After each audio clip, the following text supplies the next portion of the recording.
نحمده ونصلي على رسوله الكريم اما بعد فاعوذ باللہ من الشیطان الرجیم بسم اللہ الرحمن الرحیم۔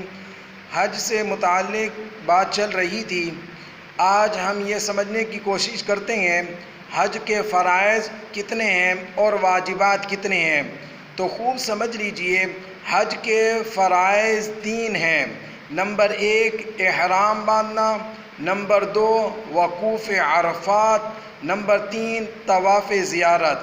یہ تینوں حج کے فرض ہیں، اور یاد رکھیے ان میں سے اگر کوئی چیز رہ گئی تو حج ادا نہ ہوگا۔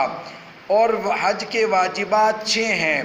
نمبر 1 وقوف مزدلفہ، نمبر 2 حج کی قربانی، نمبر 3 حلق یا قصر، نمبر 4 صفا و مروہ کے مابین سعی کرنا، نمبر 5 شیطان کو کنکریاں مارنا، نمبر 6 طواف وداع یعنی رخصتی کا طواف۔ تو خوب سمجھ لیجئے، واجبات میں سے اگر کوئی چیز رہ جائے تو حج تو ہو جاتا ہے لیکن دم لازم آتا ہے، یعنی ایک قربانی کرنا لازم ہوگی۔